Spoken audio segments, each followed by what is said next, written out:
สนับสนุนโดยเสน่ห์ความเป็นไทยใครๆก็หลงรัก7-Eleven และอย่างที่บอกไปนะคะคุณผู้ชมจะเห็นว่าอากาศที่อินเดียเนี่ยร้อนจัดจริงๆนะคะคลื่นของลมแดดเนี่ยนะคะก็ส่งผลกระทบต่ออาการป่วยที่เรารายงานกันนะคะว่าประชาชนเนี่ยเป็นโรคฮิสโตรกหรือว่าโรคลมแดดเนี่ยจำนวนมากเลยทีเดียวนะคะถือว่าฆ่าชีวิตผู้คนไปแล้วกว่า 25,000 คนเลยทีเดียวนะคะคุณผู้ชมและคาดว่าจะมีจำนวนผู้ป่วยเพิ่มมากขึ้นอีกจากสภาพอากาศร้อนจัดค่ะสื่อท้องถิ่นอินเดียรายงานกล่าวอ้างข้อมูลของรัฐบาลด้วยนะคะว่ามีผู้ป่วยที่เป็นโรคลมแดดหรือว่าฮีสโตรกกว่า 25,000 คนเสียชีวิตอีกจำนวนมากด้วยหลังจากต้องเผชิญคลื่นความร้อนมาหลายระลอกทั่วประเทศนับตั้งแต่เดือนมีนาคมจนถึงเดือนพฤษภาคมที่ผ่านมานะคะโดยเฉพาะในพื้นที่กรุงนิวเดลีเมืองหลวงและที่รัฐราชสถานซึ่งอยู่ใกล้เคียงกับเดลีอุณหภูมินี่พุ่งแตะ 50 องศาเซลเซียสค่ะเว็บไซต์ข่าว The Print รายงานข้อมูลจากศูนย์ควบคุมโรคแห่งชาติที่พบว่าสถานการณ์ความร้อนรุนแรงเลวร้ายที่สุดในเดือนพฤษภาคมนะคะมีผู้เสียชีวิตที่เกี่ยวกับสภาพอากาศร้อนจัดเนี่ยถึง 46 รายภายในเดือนเดียวขณะที่สำนักพิมพ์หรือหนังสือพิมพ์ The Hindu ได้รายงานว่าตัวเลขผู้เสียชีวิตทั้งหมดในอินเดียมีสูงกว่า 85 รายนอกจากนี้ยังตรวจพบผู้ป่วยโรคลมแดดเพิ่มอีกกว่า 5,000 รายในรัฐมัธยประเทศภาคกลางของประเทศค่ะศูนย์ควบคุมโรคแห่งชาติของอินเดียกล่าวถึงกรณีฮิสโตรกหรือโรคลมแดดเป็นอาการที่มีอันตรายถึงชีวิตเลยนะคะโดยมีอัตราการเสียชีวิตสูงถึง40%ไปจนถึง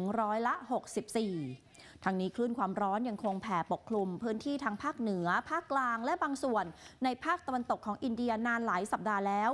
ทำให้อุณหภูมิสูงสุดในแต่ละวันพุ่งไปอยู่ที่ 46 องศาเซลเซียสแต่บางพื้นที่ร้อนจัดเกินกว่า 50 องศาเซลเซียสเลยค่ะและส่งผลทำให้บางภูมิภาคเกิดปัญหาขาดแคลนน้ำและขาดแคลนไฟฟ้าอย่างหนักเนื่องจากการใช้พลังงานนั้นมีมากขึ้นด้านสำนักงานอุตุนิยมวิทยาคาดการณ์ว่าภาวะคลื่นความร้อนจะลดความรุนแรงลงจนถึงวันพุธและฤดูมรสุมที่มาเร็วกว่าปกติในรัฐเกเลระภาคใต้ของประเทศเมื่อสัปดาห์ที่แล้วคาดว่าจะมีการผ่อนคลายลงมานะคะนอกจากนี้คลื่นความร้อนยังส่งผลกระทบต่อสัตว์ต่างๆด้วยค่ะพาไปดูช้างกันหน่อยเพราะว่าที่ศูนย์ฟื้นฟูช้างในรัฐมินนาดูทางตอนใต้ของอินเดียเนี่ยค่ะเขาพยายามแก้ไขปัญหาเพื่อช่วยให้ช้างเนี่ยอยู่รอดนะคะด้วยการติดตั้งท่อพ่นละอองน้ำหวังจะลดอุณหภูมิความร้อนทำให้ช้างเนี่ยได้คลายร้อนท่ามกลางสภาพอากาศที่ร้อนจัดจริงๆในภูมิภาคค่ะเจ้าหน้าที่ป่าไม้ประจำเขตเขาบอกว่าช้างเหล่านี้ได้รับการพ่นน้ำเย็นเป็นละอองไอเย็นให้ทุกๆวันเลยค่ะวันละประมาณ20นาทีนะคะซึ่งท่อพ่นละอองน้ำเขาถูกติดตั้งเอาไว้ที่บริเวณเพดานสูงเพิ่มความชื้นแล้วก็สร้างความเย็นให้กับช้างนะคะคือในตอนนี้กรมอุตุของอินเดียก็ออกมาเปิดเผยว่าคือบางพื้นที่เนี่ยอย่างข่าวที่เราอ่านให้ฟังเนี่ยก็คือเจอกับอากาศที่ร้อนจัดใช่ไหมแต่ตอนนี้ก็ปรากฏว่าในบางพื้นที่เองก็เจอกับพายุฝนที่เริ่มจะเกิดขึ้นแล้วก็เป็นอิทธิพลมาจากพายุริมานที่เคลื่อนเข้ามานะ